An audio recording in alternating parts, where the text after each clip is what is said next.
স্বৈরাচারী শাসন ব্যবস্থা আভ্যন্তরীণ শৃঙ্খলা ভেঙে পড়ছে।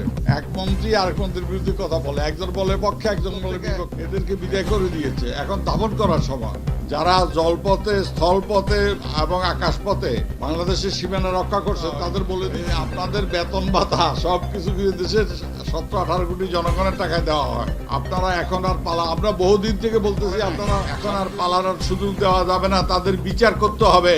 অতএব আপনারা যারা জল, স্থল এবং আকাশপথে পাহারায় আছেন, আর এই যারা এই আমাদের পিপলস পার্টির বাবুল চাকারি বলেছে, সুইস ব্যাংক থেকে গতকালের পত্রিকা আছে 1 বছরে 10,000 কোটি ডলার তার যেভাবে হোক যে কোনো জায়গায় ব্যবস্থাকরণ করা।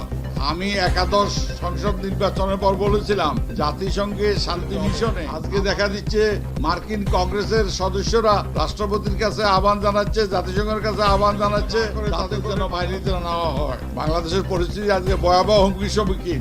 একটি বাহিনীর একজন সদস্য পরিবারের এই সন্তানরা এটা থেকে বঞ্চিত হবে। সরকার দেশের সার্বভৌমত্ব বিকিয়ে দিয়ে হলো ক্ষমতা থাকলে এলাকা দেখে না, গরিব মানুষ দেখে না, দুর্নীতিবাজ, ঘুষখোর, লুটেরা তাদেরকে দেখে।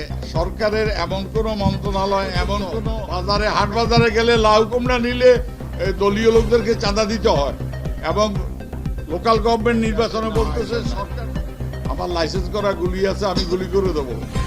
আমার মনে আছে এই সরকার যখন এক জায়গায় মুক্তিযোদ্ধাদের একটা সমাবেশে গিয়েছিলাম, জায়গার নাম বলতেছি না, এক ভদ্রলোক উনি আজকে বেঁচে নেই, উনাকে জিজ্ঞাসা করলাম ক্ষমতা হারাইলে কি করবেন? বললো রব সাহেব টিসিবির মাধ্যমে 1 লক্ষ স্মল আর্মস আনছে, এমপিরা এখন বাংলাদেশে ভয় দেখাচ্ছে জনগণকে, তারা গুলি করবে। তাই এই সরকারকে বিদায় করা রাষ্ট্র, জাতি এবং জনগণের স্বার্থে, মুক্তিযোদ্ধাদের স্বার্থে, যারা শহীদ হয়েছে তাদের স্বার্থে এই সরকারকে বিদায় করা। ফলে যুক্তরাষ্ট্রের আওয়াজ তুলে কিন্তু শেখ হাসিনা আর আগের জায়গা পাচ্ছে। বহু চেষ্টা করেছিলেন ওই ভারতে গ্যাস রপ্তানি, যুক্তরাষ্ট্র চাপ দিয়েছিল। কিন্তু আজকে যখন মানুষ সত্যি সত্যি সংকটের মধ্যে, তখন এসে তিনি সেন্ট মার্টিন দিয়ে দেওয়া হচ্ছে এই কথা বলে মানুষকে যে ব্লাস্টটা দিতে চাচ্ছেন, এই সরকার এটা করছে কারণ তারা তাদের গদির সাথে তাদের জীবনের নিরাপত্তাকে এক করেছে। এটা খেয়াল রাখবেন, একটা দেশের শাসক গোষ্ঠী এবং তার প্রধান শাসককর্তারা সেই ভয়ঙ্কর অবস্থার মধ্যে আমরা পড়ে গেছি।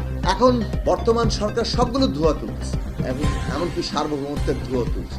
যারা আজকে বাংলাদেশকে সত্যি সত্যি একটা সার্বভৌমত্বের সংকট, একটা আমাদের সবচেয়ে ইতিবাচক জায়গা যে মানুষ তাদের এই ধান্দাবাজিটা ধরে ফেলছে। এটা ঠিক যে বাংলাদেশ এমন একটা ভৌগোলিক অবস্থানে আছে যে বৈশ্ব পরাশক্তির সাথে সম্পর্কিত হতে না পারি, তাহলে আমরা বিপদে পড়ব। কিন্তু আমরা তো আমাদের স্বার্থের ভিত্তিতে যেতে পারছি না, কারণ আমাদের দেশে এমন একটা সরকার আছে যে দেশের স্বার্থের ভিত্তিতে আর আন্তর্জাতিক পররাষ্ট্র। এবং আমি তো একদম মুখের সাথে কথা বলছি। গণতন্ত্র মঞ্চের কেন্দ্রীয় নেতৃবৃন্দ, উপস্থিত আমাদের বিভিন্ন রাজনৈতিক দলের সম্মানিত নেতৃবৃন্দ, আপনাদের সবাইকে আমার পক্ষ থেকে, আমার দলের আরো অনেক আলোচনা হওয়ার সুযোগ আছে। সময় সংক্ষেপ, কাজে আমি সংক্ষিপ্তভাবে কয়েকটি কথা। বর্তমান সরকারের ব্যাপারটা এক ধরনের যাকে বলে যে আধিপত্য, মানে প্রায় সম্মতির ভিত্তিতে আধিপত্য, হেজেমনি অর্থে সম্মতি। তো সব দেশে নির্বাচনে যদি একটু একটু সমস্যা থাকতো, তো আপনারা কেন 1993, 94, 95 দিকে মাগুরা ইলেকশন দাবি নিয়ে আসলেন, এতদিন আন্দোলন করলেন? বলে না, আমরা তো আন্দোলন করেছি, আমরা তো আন্দোলন করতে পারি, আপনারা পারলে আন্দোলন করেন।